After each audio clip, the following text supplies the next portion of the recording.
Hello and welcome everyone. Thanks for joining. Yeah, really appreciate it. I've got myself here, Toby and Tennessee and Lola on the session. So we're going to do an amazing session for you today, hopefully all around marketing. And we've got an absolutely incredible guest. So I'm sure many people are still joining. So thanks very much for joining right on the queue. I'm going to start with a little bit of an intro and then hand it over to our guest, and then Lola as well to introduce herself. And anyone that comes later, you're going to have to just play catch up. But thanks very much, guys, for coming. And firstly, it's always great to know who's here for the first time. Whose first event is this? Drop that in the comments, just so we've got an idea. If this is your first one, just let us know. That's great, Joey. It's your first event. Yeah, keep that coming as well, so I can see it. My name's Toby. For anyone who doesn't know, and I'm the founder of Diverse, which is an initiative that I started to help students, graduates, young people in the UK into employment with some of the top organizations. So we do online events like the one that you're at right now, to help upskill you and give you tips, advice, and also inspire you as well, and show you how to really progress in your career. And so we have lots of job opportunities on our website as well. So now that you've signed up, you'll receive a newsletter where we have different roles. So if you're looking for a placement or an internship or an entry-level position, then we should hopefully be able to help you with that. What we're going to do today is talk all about Tennessee, really. So it's going to be all about Tennessee, talk about marketing and different career paths and a little bit about Google. We're going to do that for the most of the session. And then as we get towards the end, we're going to go into Q&A. So just a little bit of housekeeping. We've got the chat here where you can kind of communicate with each other. And then in the question area, that's where you can ask your question. So it's got a little speech bubble there and a question mark. That's the best place to ask your question. And please do send those in throughout the session. Keep them coming. And you can actually vote on the one that you want to be answered. So just go over to the question tab and upvote any question, and we'll get to that one first. But without further ado, let's introduce everyone else on the call. So Tennessee, do you want to start by giving a bit of an intro and let everyone know a bit about yourself? Sure, thanks, Toby. I'm Tennessee. I'm a marketing manager at Google. I work in the brand and reputation team, which is a team that sort of manages all of Google's programs that are about social impact and fostering trust and credibility for Google as a brand. So within that, we have projects that are focused on sustainability, diversity and inclusion, ethics, privacy, and a vast range of social impact issues. My product area is developer marketing. So I sort of market all the tools that, well, at least one of the tools that Google has that is used by developers. They used to sort of grow and scale their apps and games. So that's what I do. My background up until now is agency side, so I can speak to making that transition from being at an agency or being at several different agencies and then finally making the move in-house and what that was like. And outside of work, I also manage my own diversity and equity and inclusion consultancy. So I help companies transform their marketing, communications, and supply chains, making them more ethical and inclusive. Brilliant, and thanks so much as well for giving up some time to speak to our audience. It's always massively helpful. Lola, do you want to go let everyone know a bit about yourself as well? Yeah, perfectly. So I'm Lola. I'm the community manager for Diverse. I'm helping maintain and grow the new community hub. A lot of what I do is focusing on getting young professionals mentorships, opportunities, and basically essentially things like that. And I'm super excited for this webinar. So yeah. Awesome. And actually, guys, just as we're going to go through this, as I mentioned, get your questions in the question tab.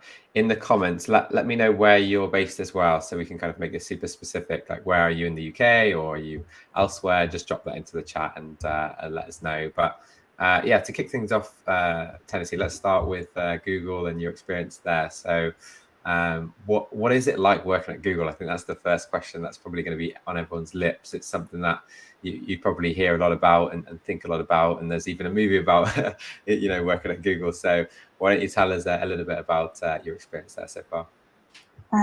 Sure. So I've been at Google almost a year now, which sounds crazy to say. And it's great. I mean, a lot of it is like what you would expect from like what you've heard about Google. It is a very fun organization to work at. You're surrounded by like really clever, really empathetic people. And there is a big emphasis on work-life balance and actually enjoying work. Like work shouldn't just be this stressful thing where you're kind of just waking up being like, I've got to go to work. Google does want you to enjoy yourself at work as well. But that manifests in a lot of ways. I think beyond perks and benefits, there is a big emphasis on inclusion. And I will say it's the most inclusive organization I've ever worked at. I never expected to celebrate Windrush Day at work and have like literally serving food that only like my grandmother had made previously, and I'd never really had it anywhere else. So there was you can tell there was a lot of care and insight that went into those kind of events. And so it's a great organization to work at. I will say it's a global company. So it means a lot of like cross-functional working with different teams, working with people from different backgrounds, culture, skill sets. So it's a really nice place to kind of cut your teeth on, global working across borders. So that is really interesting too. Yeah, absolutely. And talk to us about the experience. So are you based in the London office? I'm right. So yeah, London office, right? What's it like from a sort of social perspective? I guess there's a lot of probably young people listening who are interested in working at Google, want to know a little bit more what it's like in terms of meeting other people and activities. Is there anything that you can share about that side of things? Yeah, so it's a great place to meet different people. As I was saying, like it's easy to meet people from different cultures, different backgrounds and skill sets, but we also have like, for example, YouTube is in our office. So like I get to meet people that work with different artists and work on like YouTube shorts. And so I'm learning more about like the music space, media space. And I will say that there are a lot of what we call ERGs or enterprise resource groups. And those are sort of organizations within Google that allow you to meet people with a shared identity and network with them. And there's also like mentorship schemes and different initiatives that you can take part in as part of those groups. So I am part of Black at Google, Black Googlers Network, I should say, Women at Google, and a few other ones. And it's just like a way to meet people who, I share like a lot of experience with. And beyond that, like I'm in the APMM program, which I will go on to talk more about, but it's in like Google's flagship entry-level marketing scheme. And for me, I can tell it's been highly invested in that we have a lot of marketing training opportunities, a lot of events and meetups. And so it's the chance for me to sort of share, my experiences with other marketers, learn from them, learn about what they're working on at Google. And it's great having that exposure to what they're doing. Yeah, I can imagine. And I would have thought it's quite maybe a daunting thing, starting a Google because, of the sort of reputation that the organization has. And I'm sure there's a lot of really high caliber employees and all that kind of thing. How has that been for you? Did you kind of always feel confident about, your ability to get a job at Google and perform well? Or was it ever something you sort of wondered about? What do you think about that? Yeah, so before I joined Google, I was very interested in the company as a brand. I thought it was very creative in its advertising and campaigns and things like that. And I loved the brand identity. And I was like, someday I would like to work at Google. But since I've joined it, I found it, it did meet my sort of expectations in a lot of ways, but it sort of surpassed them in a lot of ways too. And of course, like everyone, I suffered imposter syndrome at first, but it quickly dissipated when Google had this like really amazingly robust onboarding process and training process. So I never felt overwhelmed or like thrown in at the deep end. I was able to like really study my projects that I'd be working on, get to meet members of the team, get to take on like some trainings that were specific to the role. So I did feel quite confident once I actually started. And then when you join, you realize that everyone is kind of the same in that they just want to do good work and make an impact. And like, they're not kind of like, Googlers are not these supernatural beings that are somehow like way smarter than everyone else or like way better than everyone else. I think anyone has the potential to join an organization like Google. I just think you have to kind of be kind of introspective and know who you are, know the kind of role you want to go for, and then create like a strategy and approach to get there. Absolutely. And we're definitely going to get into the weeds of that. There's questions already about, how to obviously get a role at Google. So we'll definitely get onto that. How about your role specifically then? So you touched on it there, and I love what you said already about the training and the support and the mentorship and even the Black Googlers Network as well, because I imagine that really helps with the adjustment if you're coming in at sort of an early career level from a Black heritage background. So could you tell us a little bit more about your role and what you get up to on a day-to-day basis? There's probably going to be a lot of people in the audience who don't fully understand your role and what that means. So if you could kind of give us some examples and what that looks like doing your marketing role, that'd be really interesting. Sure. So I'm on the Associate Product Marketing Manager program, it kind of rolls up to Google's flagship marketing program, which is a product marketer program. You might have heard PMM.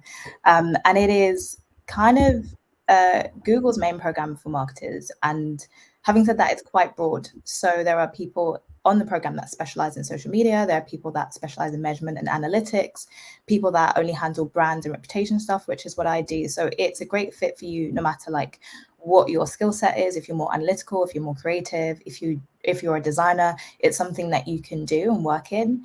And for me specifically, I am in the brand and reputation team, which means I work on an initiative. It's coming up in the future, near future, fingers crossed, and it is called, it will be called Tech Equity Collective, and it is to increase Black representation in the tech industry in America.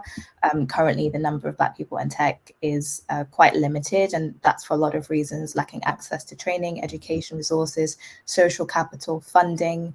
And so our goal is to expose Black people to tech opportunities in a way that they can realize the kind of things that they can do, and they can create roadmaps for themselves to get in. And aside from that, I also work on Google Play's developer brand. So Google Play is obviously Google's app store, and there are a lot of developers that use the back end to kind of distribute their apps, to scale, to grow, to measure. And so my job has been to kind of create social content that helps them use the platform to the best of their ability. And I will say an average day there's not an average day in my life at Google, but on any given day, I might be strategizing for various different channels that we use to bring our initiatives to market. So I will put together an event strategy, thinking about kind of panel topics and stuff like that. I will also create a social media strategy, so thinking about kind of audiences, how we can reach them, what kind of content we should put out on social.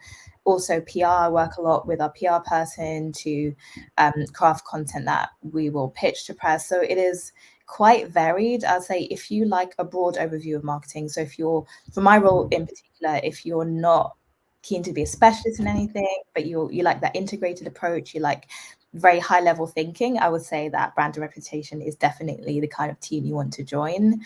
And I also spend a lot of time, well, not a lot of time, but I spend some time in meetings with my colleagues and my manager, where we brainstorm ideas and we kind of check in on progress, set objectives. So it's nice to have that time as well to just really engage and connect with people. Awesome. That was incredible. That was really incredible breakdown.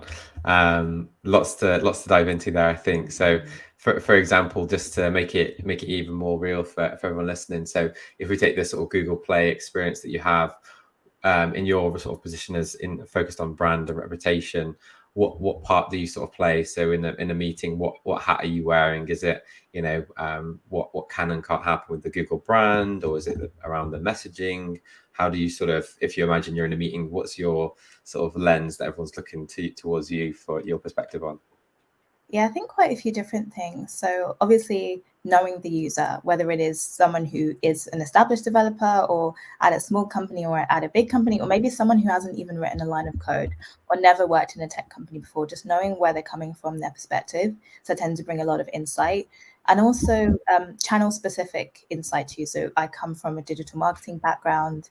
So I'm able to pull from that in terms of knowing the capabilities of different platforms, like how to reach people, what are the best like formats to use for particular purposes. And so just bringing that insight into different channels is very useful too. And I think overall, it's just kind of knowing objectives. So for example, for our social media strategy for Google Play Business, which is our business channel, aimed at all sort of developers who might be entrepreneurs, or maybe they are like marketers or growth people at gaming companies and things like that. I set the objectives for the channel, which kind of roll up to our platforms and ecosystems team overarching goals. So it's very much making sure that we are hitting the metrics that we set initially, making sure we're on track and flagging, anything that might be slightly off track. Interesting. So you've got to really have a good understanding of the user and sort of, I remember when I worked in marketing, it was always difficult sometimes because you have to almost forget about a lot of what you know about the product and just sit in the customer's shoes, which I think is not easy when you're in meetings and you're talking, about a campaign over and over again or a product, and you start maybe think about using words that wouldn't necessarily resonate in the right way. So it's definitely a challenging role in that sense. And did you find, because I found in some ways coming into a marketing role at a junior level or sort of being new to the industry, you can kind of bring a lot to the table in that sense, because especially if you've been a user of the product or the other end of things, you can kind of come in and your ideas are welcomed straight away. Have you found that in this role? Were you able to sort of hit the ground running and sort of use your perspective as someone as a consumer or a user of Google Play or any other campaigns that you've been involved in? Yeah, exactly. So for Tech Equity Collective specifically, which is our upcoming initiative to increase Black representation in tech, there's a lot of it that resonates for me personally, because I was a Black graduate who was struggling to break into the industry, didn't know necessarily the right routes to take. And I knew I wanted to work in tech, but I didn't know enough about the different opportunities in the industry. And so weirdly enough, I do feel like I fit squarely into our target audience, or at least at the time I did. So there's a lot I can bring from my lived experience to this work, and that has been really, really helpful. 100%. I think it's made it easier for me to kind of understand the kinds of content we should create and the kind of messaging that we need to use to convey different opportunities to this audience. So that's been very, very helpful. Yeah, I can imagine. And I'm imagining a lot of people are listening to this and thinking, okay, I want to get into marketing as well. What route do I go down? Do I do the agency route? Do I go, employer side? And well, for anyone who's listening, not sure, there's essentially, the brands that probably you're used to hearing, and then there's agencies that often work with those organizations to help with campaigns, or it could be social media management or whatever, that they're usually B2B and therefore not sort of customer facing, if you like. So I know, Tennessee, you have obviously an agency background. How did that help you? And I guess what would be your advice or words of wisdom to someone listening who's thinking, oh, do I do agency route or the corporate route straight away? How's that experience impacted what you're doing now at Google? So when I graduated, I went straight into agency life, doing comms and marketing, and I did everything from crisis communications to media planning. It was quite vast. I even did like PPC for a while. And when I knew I wanted to get into tech, I didn't know how my agency background would be relevant. I didn't know if it would be relevant. I felt like, this is going to be a whole pivot. But as I started to go through different application processes and go to events and meet people, I started to realize there were a lot of transferable skills I could use to communicate my potential to thrive in the tech industry. And so number one, I would say, is digital marketing. So while I'd never worked in tech before, I had been a digital marketer at a lot of the agencies that I had worked at. So that meant managing and planning Twitter campaigns from end to end, LinkedIn campaigns, pulling insights from platforms like Brandwatch and Pulsar. So I knew how the platforms worked and knew kind of which stakeholders were involved in multi-sided platforms.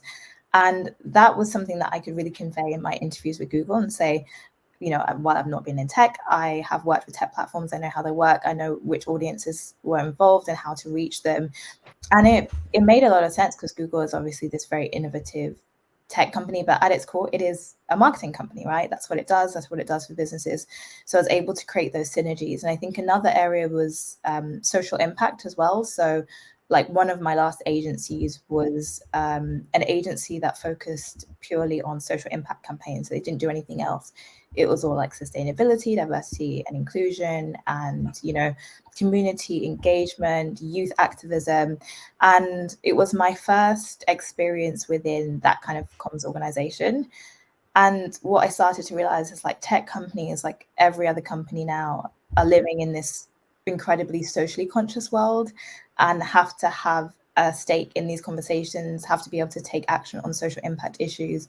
So that it just happened to be relevant to my role because it is a diversity, equity, and inclusion role, but I think it can apply to kind of any role at a tech company now, just showing you understand purpose issues and you understand the impact that they can have on companies from a reputational perspective, from a business perspective, is very important to discuss in your interviews and your applications.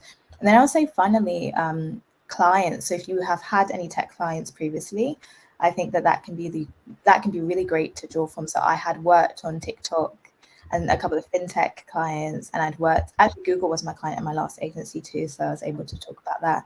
So just think about kind of the clients that you might have now that are relevant to the organizations you're applying to. Awesome. And so if we take some of the main career paths that you've already mentioned, so you've mentioned social media, you've mentioned brand, there's digital marketing as well. Social media, those are some of the main ones. I guess you've got reputation, which we'll put into brand. There's more the analytic side of things. What are some of the differences between those career paths? And I guess, just thinking again about the listeners who might not be sure, do I go social media route? Do I go down the digital media route? Is there anything you can share about some of the maybe nuances between, I'll let you choose any of those, that people should maybe be thinking about that you've sort of picked up during your time so far at Google? Yeah, so I pretty much started my career in performance marketing, pay-per-click, very scaled social advertising. And I started to realize it wasn't for me because it was just a lot of data analysis. While I liked data analysis, it was just day in, day out crunching numbers, analyzing specific assets. And sometimes campaigns can have like 20 assets in the campaign, and you're just sitting there trying to differentiate one creative from the other, and it can be quite laborious. And I realized that it wasn't for me, like in particular, but I'm sure other people will enjoy it. So if you are kind of that person that likes sitting in a spreadsheet day in, day out, that might be for you. I think social media can take different forms at different companies. Like some companies, it will just be more of the creative side. So maybe you might be the TikTok person that is just making reels and you're filming, and it's more of the production side of things. Other companies, it will be more analytical. Other companies, it might be more people focused. So maybe you're presenting to a lot of people. Maybe you're leading, workshops and stuff like that. So it can really take many forms. So I'd say look deeply into the job descriptions and speak to people at the companies that you want to go for, because they will have a better idea of what that looks like day to day. When it came to crisis and reputation, it's very fast paced. Crises can happen at any moment, so you have to always be prepared. So if you like a very dynamic role, very exciting, crisis comms might be for you. And brand for me, I've been in brand, I'd say sort of my last role and this role at Google, mostly brand focused in the creative sense. And I do love it because it is very high level, it's very creative. But if you do want a little bit of insight and a little bit of data, that is there too. And I like the best of both. I think it's equally strategic and analytical as it is creative and imaginative. So that's why it kind of works for me. Yeah. I guess it's really important to think about what you want and how you work best, because I think when you say marketing, not just Google, when you say marketing, you kind of have a certain thought in your head. And I think especially, you may have studied marketing at university, or always thought, okay, I'd love to get into marketing, but it really does vary based on those career paths. As you mentioned, those more sort of performance marketing campaigns, and for anyone listening as well. So when we talk about sort of paid media and performance marketing, often this is where an organization has like an outcome that they're trying to drive. So it might be, sign-ups to something. It could be, sales, or usually it's kind of like a very specific goal, and you're sort of putting paid media, so spend into Google ads or ads on other platforms, and it's hugely data driven, right? So it's completely unlike, for example, brand or creative marketing. So here you're sort of looking at numbers and data and trying to pull levers to think, okay, where do we now get the better outcomes for our campaigns? Whereas some of the other areas, social media, there's still the analytical side of social media, but then there's also the creative side as well of creating what goes on social media, which I think, to be honest, is a lot of times what people think of when they think about marketing. But I think it's really important to understand all these other areas as well. And and then you've got brand that is kind of keeping everyone aligned to the values of the brand and understanding, the messaging and how everything is communicated to the customer. So it's really important to understand those nuances. And I guess the first thing to think is, do I want to go down the more technical, data-driven marketing route? Is that me? Do I, like being in Excel, and do I get excited when the numbers go up and that being my thing? Or is it more, I want to use my creative eye to, add some spark to the creative, as we call it. So that essentially is a fancy way of saying imagery and videos and things like that. So that's really, really important to think about. And as Tennessee mentioned, she's got some agency experience as well. So oftentimes that is a common route that I think we see. So getting experience at a marketing agency, and then you sort of really hone your skills there, and then move over to a big brand maybe. But that's not the way everyone does it. It's just a pretty common path, I guess. So well, I'll throw it over to you, Tennessee. And it's a pretty general question, but as of course we've got everyone in the audience, and thanks so much as well for all these questions. Do keep them coming, and we'll get to them shortly. Of course, we've got a lot of people in the audience interested in a career in marketing. So just wanted to give you the mic really to just say whatever it is would be your advice to someone listening now who is keen to perhaps break into marketing, who hasn't got an experience in marketing thus far. What would be your advice? Yeah, honestly, I would just say start creating. I mean, often people, they get their first graduate job and it's not exactly what they envisioned, and that is okay. That happened to me. It's happened to a lot of my friends.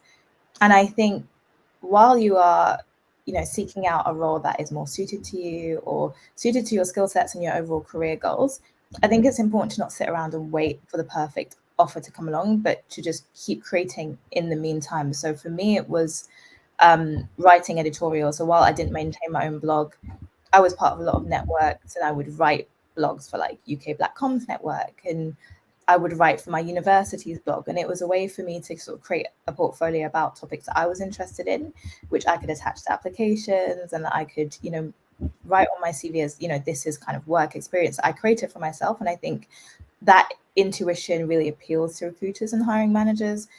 And something else I've done is sort of been active on social media. So I'm quite active on LinkedIn. I post my own content. And that is really effective it's really effective to sort of put yourself on the radar of recruiters. For example, I didn't really do much except post on LinkedIn last year while I was in my job. And actually someone from Meta, which was Facebook at the time, a recruiter reached out to me. So I was actually headhunted by Meta just from the stuff I was posting on LinkedIn. And while I didn't get that role, a few months later, I was, at Google. So I think it just goes to show how important it is to build your personal brand and start doing stuff. And it might not be editorial, it might not be social media. It could be creating content. I remember like my friends would like have their like side hustles and their small businesses, and I would be like, I'll create your logo, I'll create your website. Just little things that you can do with the stuff that you've learned at uni and stuff that you might have even learned from just like doing TikTok content. Just think about how you can repurpose those skills and use them to build, a reputation, build portfolios, and those will attract the kinds of opportunities that you're looking for. And when you first started sort of sharing content, I guess, what was it you were focusing on then in those blogs? Like what content were you churning out?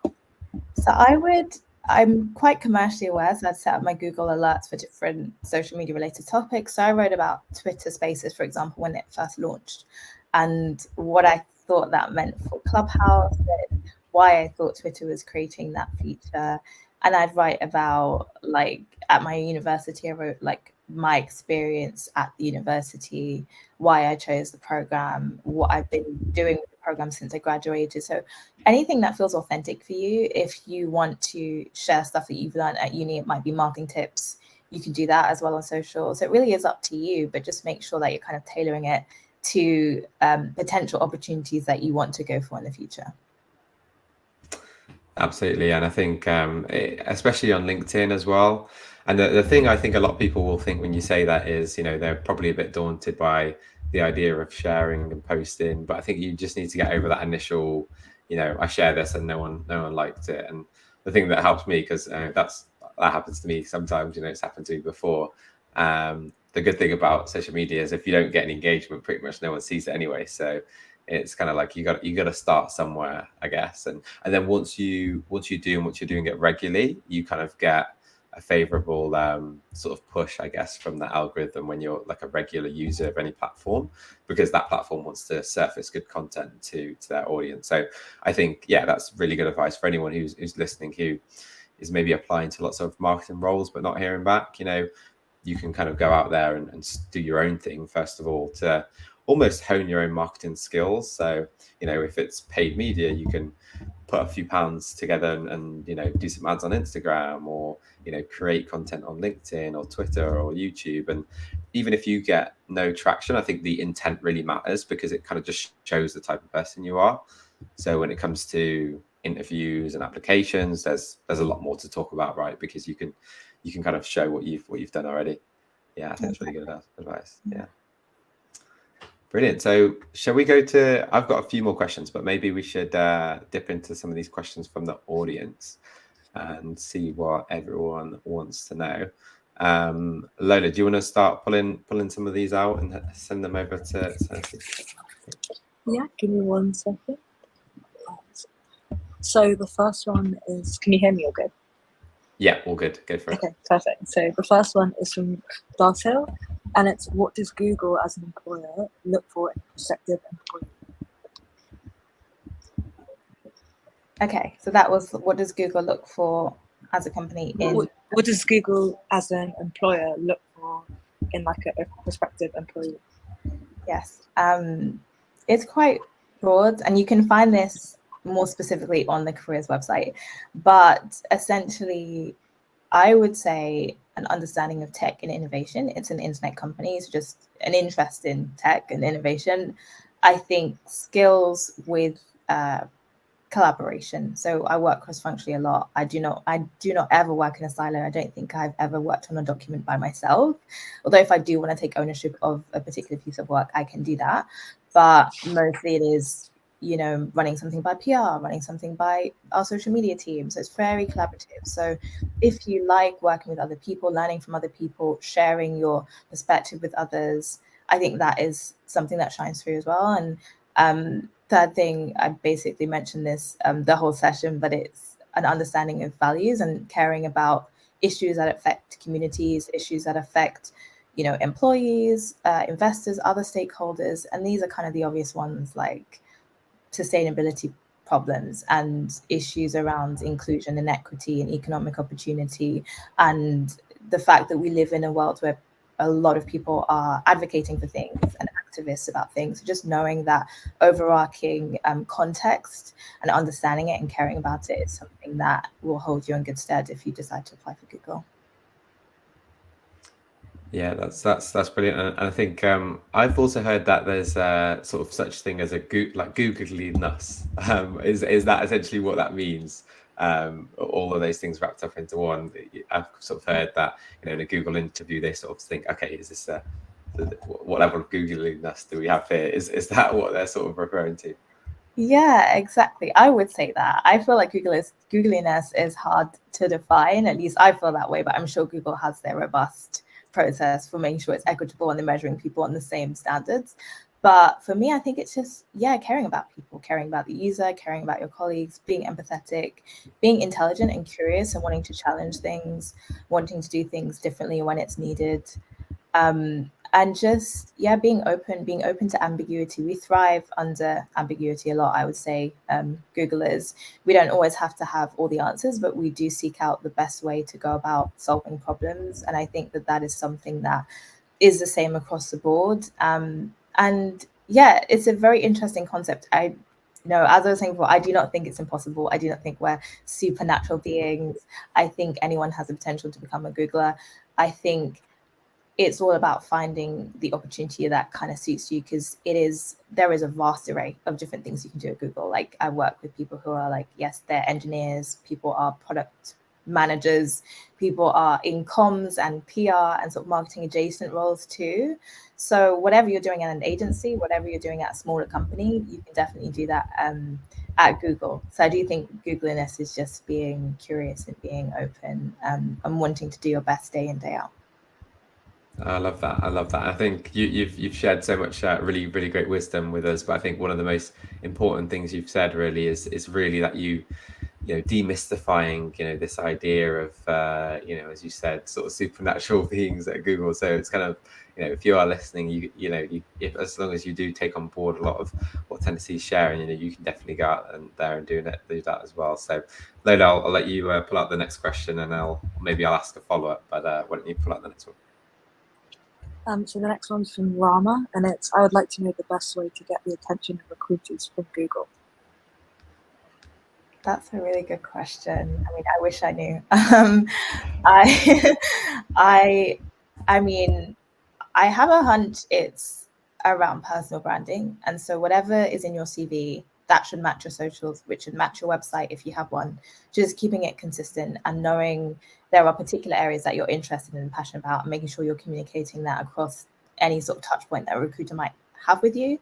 I think applying with a referral helps. So if you have someone in your network who works at Google, and I got a referral by going to different events and meeting different people, meeting Googlers and staying connected on social media. And I think that is something that helps you get catch the eye of a recruiter, is just knowing that you were referred by somebody at Google.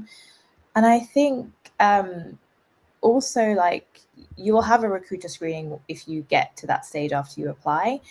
And there they just kind of want to see whether you understand the role, whether you are interested in the role, and whether you can communicate why your skill set is a good match. And so I think just knowing your strengths, I always say you kind of just have to look inward before you apply for a role. Make sure that you know who you are, what you want out of a position, where your strengths are, where your challenges are, and just start there, and then the opportunities will come to you. Absolutely. And for anyone who does want to sort of get into networking a little bit more, who hasn't done that before, we do have a guide as well on that. So where we've got some kind of ideas around how to go about networking and the sort of messages you can send and how to do it. You know, LinkedIn is obviously a tool that's built to help you do that. But as Tennessee said, usually the approach is to go ahead and apply first if you find a job that you really like. But then from there, you can reach out to people on LinkedIn and let them know that you've applied and sort of start to build a rapport. So we will have another separate session to dive into networking. But it's definitely something you can do to build rapport. And I think Google has a pretty robust system around referrals. So they do have that. It's kind of quite straightforward. Someone can share you like a referral link and refer you for a role. So, but yeah, that's always something to think about. Lola, next question. So this one's from Kirthana, I hope that's right. What are the 5 things you wish you knew before joining Google? 5 things. The first one is that anyone has a place at Google, and that it's not an unnatural thing to aspire to. I think it's a good thing to aspire to. I mean, some people aspire to this very openly, so you should have the confidence to do that too. And I think adaptability. I wish I knew I could adapt or had the strength to adapt to different situations in a big company like Google. Because while I say there's a lot of transferable skills that I gained from my previous roles, there's a lot that is equally new to me and that I'd never had the exposure to. But just knowing that I do have the ability to navigate that, I think I would have liked to have known that before I joined. And I think what I would like to have known is to apply with a referral, because I spent quite a few years just applying and wondering why nothing was sticking. And then I applied. The first time I applied with a referral, I got an offer. And so I think, you know, do with that what you will. I encourage you to apply with a referral if you can get one. And what else? There's 2 more things. I'm trying to think of 2 more things at work. I would say thinking about, this is actually quite important. So not thinking about your career as kind of a static thing, and that there are always, it's fluid, right? So there are always things that you can do that are different. You can always pivot, change. And I don't think my career, even before tech, was linear, but I do think there were aspects of my experience that I took with me into the next role. And eventually I was crafting a career that kind of made sense, even though initially it absolutely didn't. And I'm really sorry, I can't think of a 5th. So just those 4 I hope are really useful for you. No, that is really useful. And Yeah, I think that I really like that last point. But on the adaptability piece, was there what helped you understand that then? Was there something that happened that initially, because I think in work we have a perfect idea of how work should go, and then inevitably things will go wrong, no matter whether you're at Google or you work for Diverse, there will always be things at some point that will go wrong. So how did you sort of learn that you did have that adaptability and that wasn't something to be too daunted by? Yeah, this is an interesting question. So obviously I work in diversity, equity, inclusion. When I graduated from uni, I studied business at uni. I did not expect to work in DI. I mean, I'd heard of it, but for me, I wanted to do something a bit more glamorous. I was like, I want to be a fashion marketer or work in fashion PR, or maybe if I'm in tech, maybe it'll be consumer electronics, so like marketing this fancy new phone or like AI assistant or something like that. But as I started to get into agencies, and I would work on clients that were much more product focused, it was literally about sales, marketing, and product. And I felt like something was missing. I wasn't as inspired as I expected to be. I didn't feel as included as I expected to be. And so actually in my quest to leave what I would say were traditional corporate environments, I moved into a smaller startup that wasn't working on anything, I guess glamorous. It wasn't working on like products or fashion or anything. And I'd worked on those clients previously, but what it did focus on was purpose and sustainability and diversity and inclusion specifically. And so I would help companies make their content more inclusive. I would help them treat their employees more equitably. And through those experiences, I actually gained the language to describe some of the stuff I had been through, and I started to understand why I didn't feel as included, and it started to make sense. So at the time, something that I thought was going to be kind of dry ended up being my career. So I think just go for it when opportunities come your way, and even if they don't make sense, but you can draw from lived experience. I think that's really important. Don't go into purpose because it seems like a trend, but make sure it's an area that speaks to you, something you want to change in your community, something you might want to change about the world, and then go for it. Even if it doesn't make sense, as long as it feels authentic to you, just take the opportunities that come your way. I love that. And you can never sort of perfectly plan out how it's going to go. To your point, it's kind of, and I think to some extent you just need to have a bit of faith in that what you're doing. It's going to sort of like the Steve Jobs quote is, you can never connect the dots looking forward. You can only do it looking backwards. And I think it's so true, and especially when you're looking at an entry level position, you're going to be given things where you're thinking, oh, do I want to be doing this? But then you realize maybe a couple of years later, that thing that I was doing, whether that felt mundane in the past is like hugely important to now. So it's you just get I guess you have a bit of faith there. Next question. So this is from Rama. Are there any marketing projects or competitions you would recommend for someone looking for working in marketing? Marketing projects. I mean, I can recommend like organizations. Yeah, if not, it could be like resources or any like websites or something like that. Yeah, so Bright Network is, it was indispensable for me. There were lots of different events I went to where I could meet people working in different fields, marketing, tech. Another one is SEO London. They focus on social mobility. So they run a lot of schemes where you can kind of go to the Google office for 2 days or go to the Facebook office and get exposure to people in those industries. And there's a few different channels as well, like Girls in Marketing, and they kind of focus more on contests and things that you can do to gain exposure. And so for me, basically the SEO London event was the reason I started at Google, because I met someone there who ended up referring me, but it also gave me insight into roles. So I'd say beyond projects and contests, think about events, think about programs, mentorship schemes. I was also part of a mentorship scheme by BYP Network and Snapchat. And my mentor just happened to be an ex-Googler. And so I would just pick her brain. As I was going through the interview process, I would touch base with her every different stage. I would say, what would you do here? And she always had advice, even up to negotiation. She had advice on that. So I think finding a mentor is really useful as well. Definitely. And we also help coordinate mentorships as well. We've got a big mentorship program we're doing with Uniday, so there could be some opportunities there. I'm curious as well, Tennessee, Google digital marketing course. I think it's the Google Digital Marketing Garage, if I'm not mistaken.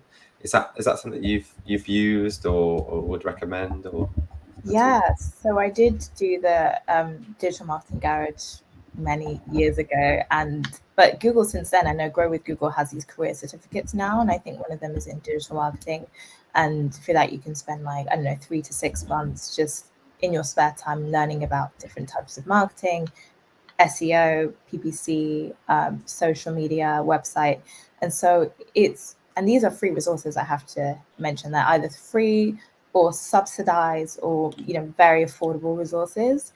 So I do think it's important to leverage them as much as you can. I know other companies like Meta has a blueprint, and then like there's also HubSpot who has a lot of different courses and certifications you could take. So I think do leverage those resources in your spare time. Don't wait for the experience to just magically appear. You've got to create your own experiences and build your own portfolios. And I think that's the way to do it. Awesome. What else have we got? What's next?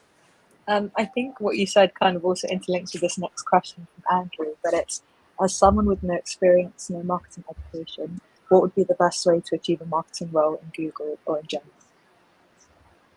Yeah, so everything I've been thinking about. So like events, resources, courses, mentorship schemes.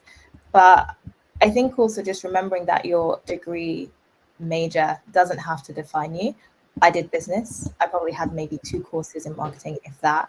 So everything I learned about marketing, pretty much I learned on the job. I work with people who have studied philosophy and people who have studied law and now they're in marketing. So I don't think you have to have studied marketing to be working in marketing. There are so many resources and events out there, even like diverse, right? Mentorship schemes, just leveraging every resource you can get and be very proactive, be very intentional. Like I was not ashamed to be intentional about getting into Google. As I said, some people are very open and have a lot of conviction about their ability to get into these kinds of firms. So I think we should be the same way. I think we shouldn't be, this should be something that you want for yourself, 100%, and do not be shy about it. And do go up to people and say, I love what you do. I would love to work in your firm. How did you get there? I did that time and time again. And that is what helped me navigate this whole application process. It's what got me into the door. Even now at Google, it's something that helps me to thrive by understanding what do other teams do? How can I bring that into the work I'm doing? So it's I'd say networking is the one constant in my life. It's something I'm very proactive about, very intentional about. And it gets easier with time. I will say you get the confidence with time and you get the ability to also impart something from your experience to make sure that there is a value exchange. I love that question though. It's an obvious one, and I don't think we've done a lot of events. I don't think anyone has sort of said it in that sort of clearer way of, if you do just meet anyone at a place you're trying to work or role you're trying to be in, ask them how they did it. It's kind of an obvious thing that maybe gets a bit overlooked. And actually, well, that sort of gave me a thought as well. Why don't you as well, guys, drop in the comments whether you're studying a degree in marketing or not, because I think it might be quite interesting to know that split, because obviously you're all in marketing, but it'd be good to know that, because clearly you can get into marketing with a marketing degree and clearly you can do it without one. Tennessee did her degree in business, and I did an economics degree actually, which pretty much didn't really use him in the marketing role at all, but it was kind of useful in a way just to have a sort of a different perspective on things, I guess. But that'd be interesting, guys. Do share that in the comments if you're studying marketing or not. But let's move on to the next question, Linda. This is from Kathana, and is, what type of activities does ERGS do, and how did you get involved? ERGs do a vast array of activities. I think a lot of events, cultural events are, because remember, ERGs are mostly marginalized group, not exclusively marginalized. Some of them are just people with a shared identity, but mostly people who are underrepresented in these spaces, have had a lack of access to these spaces. So I think there is a focus on empowerment, inspiration, and encouraging people. So there's a lot of talks, a lot of panels and networking events where you can continue to be encouraged and inspired about the work that you do. But I also think a lot of resources put behind mentorship and coaching and skills building, training. So it's very fun in that you could, get a mentor perhaps from another organization. But the way that I've been supporting ERGs is actually by thinking about kind of partnerships and thinking about how to leverage the insight that I now have and bring that to the community. So something I'm working on with the Black Googlers Network is an editorial, an issue of a magazine where we are profiling Black Googlers, people from the steering committee of BGN, and then also local Black businesses in the community.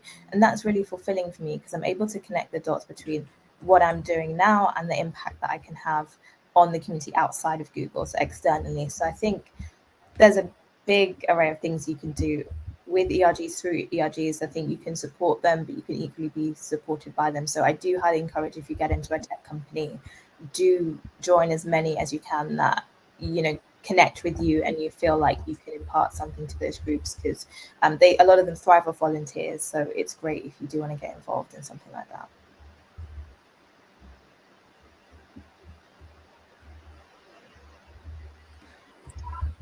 I've got another one here as well, and it's how do you ask for a referral? Which I'm curious about as well. Yeah, so this is an interesting question. So, I mean, for me, it was going to events and meeting people, and I didn't ask them at the time because they didn't know me, but I would reach out sometimes later after we'd been connected for a while and built a relationship. But I do think you can reach out cold to people. I've actually written a piece on this. It's in Business Insider, so do read it. It's very helpful for this kind of stuff. And for me, it was always finding an area of common ground. So that could be a shared identity. Maybe you both went to the same uni, maybe you've worked at the same company previously, but reaching out on LinkedIn and saying, I see that you work at Google. I'm very interested in it. I see that we've gone to the same university. This was my experience there. How did you go from university into Google? Or how did you go from XYZ firm into Google? Or I see that you're part of the Black Googlers Network. I come from that identity. What's your experience being a Black person at Google? Always find a point of commonality, because people, it's just basic psychology, right? People like people they kind of can relate to. So I think rather than just going in cold and being like, I want a job at Google, which I do get those messages day in, day out, I'm not gonna lie, I'm more likely to respond to people that have been, considerate about their approach. Yeah, and there's lots of ways to find commonalities, isn't there? That it could be your university or something similar you've seen in their experience. But I think just to add to that, it's always good if you can open by essentially giving something to them as well. So, for example, if Tennessee's sharing her blogs on, the trends within social media, then you might want to read one of those first before reaching out to her and, let her know what you think or say something about one of those blogs that really resonated with you, because that kind of thing is going to help you stand out from the crowd. I can always tell when someone sent me a very specific message, it was thoughtful, versus quite a generic one, which it's hard to get a response from, really. So I think the intent is like a lot of things in life. The intent really matters. If you're going into it looking at it being more of a reciprocal thing, I think that's the best way to go. Think about what you might be able to do for them as well, not just the other way around. But yeah, what have we got next? And actually, quickly on that point, do your research. Before you approach a referral, you should know the kind of roles you're interested in and whether you're a good fit. Please don't share roles with potential referees that have nothing to do with the things that you've been doing and are completely unrelated. I think that's really important. So do a bit of research, find out what's out there, and convey to the referral or potential referral, convey to them why you think you're the person for the role. I think that's been really helpful for me, and I respond to those people who have done a little bit of due diligence beforehand. So the next one is from Abhishek, and it's would you describe Google as a more result focused or effort focused organization? Definitely results focused, right? It's an internet company, it's a data driven company, definitely focus on impact. But having said that, impact can take many forms. outcomes and like reaching goals can take many forms. In brand and reputation, it goes everything from have people seen this, how do they feel about it, to has this made a difference in their lives. So there are many ways to quantify and qualify impact. It all goes down to the kind of goals of the team and the particular product area, project. And these are things you can find out by speaking to people in the roles, or even throughout the recruitment process. The recruiter told me a lot about what the focus was for my team. What did they care about? What was the impact they were looking to make? So there's always a way you can kind of put data behind the impact that you're making. You just have to be really strategic about it.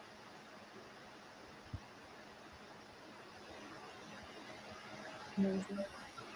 I've got another one as well, and it was from the same person. But what would be the best place to find more networking events? And then they said, I doubt you would know any in Sydney, Australia. I just Googled.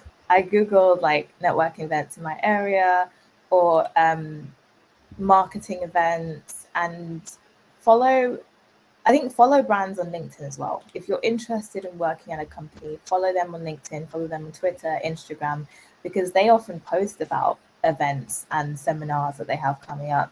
So that's another way too. And I think it becomes easier once you join networks. It becomes easier to find other ones that are relevant just by speaking to people there. They'll always recommend other places, because what I find is that there are people that consistently just go to different ones. So they have a huge pool of organizations that they can share with you. So I think just once you start, it gets much easier. Definitely. Let's get to a couple more then, Lola. So actually, I want to hear the answer to Jordan's one. So the transition from work life for the agency side versus Google. So anything you missed from agency life, or was there something you were desperate to get away from? I would say agency life, from my experience, didn't have the greatest work-life balance, but I learned what I needed to learn. I definitely developed a lot of skills from agency life simply because I was working with different companies, working on different clients. And that was quite broad exposure, I would say, to different kind of corporate issues, business problems. But being at Google now, being in-house for kind of the first time, this is my first full-time in-house role, I would say it's different in that I'm working with lots of different people. I was the only digital person in my last firm, to now, whereas like there's a whole digital team that supports us on campaigns, which is a whole different dynamic. I would say, I don't know if this is Google specific. I do think it is kind of tech specific. There's a few tech organizations that have this focus, but I would say it's much more inclusive, and there is a focus on work-life balance. And I didn't really experience that prior to this, so that is new. But I would say, last thing, that whatever you're doing at an agency, you can 100% do it in a big tech firm. It's just about finding the right team and the right project, but it's not like a completely different world. And I wouldn't say I'm using a completely different skill set either. Amazing. And then I guess just to wrap, I guess I'll just hand it back to you just to share anything else that you'd like to share, or you might have summarized everything, to be honest, because we've hit so many different topics. But is there anything else that you want to leave everyone with, just in regards to their career or Google, or could be absolutely anything before we close out?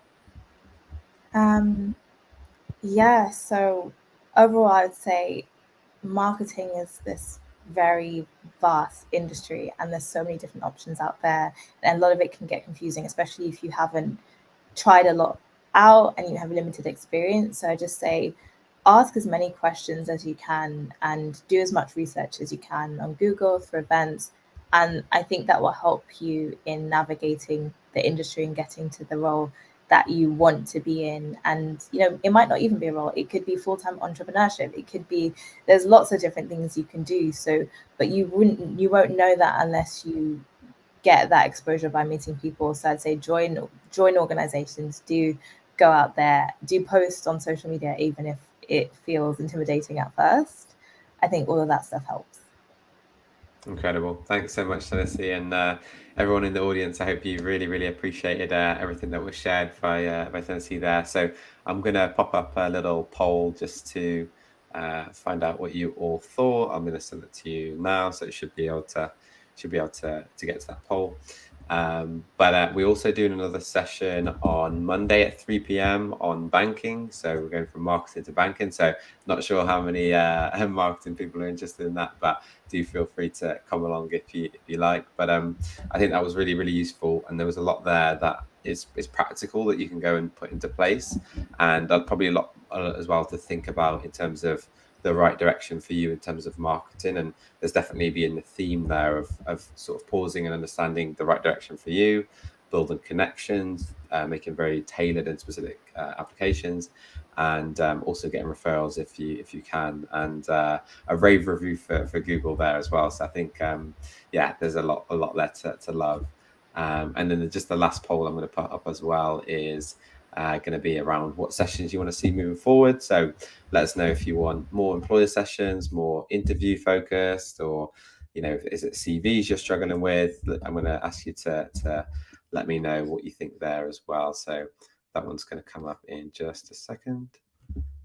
That should be live just about now. So and as I say, guys, we usually do at least once a month of these sessions. We do have a couple this month, but we're going to be keeping them coming and essentially bringing on guests who can really add value and give you a lot of practical advice and tips. And you'll now receive opportunities as well via our newsletter. So look out for those. If there's graduate schemes, placements, internships you're interested in over the next few months, there's going to be a lot more of those positions live.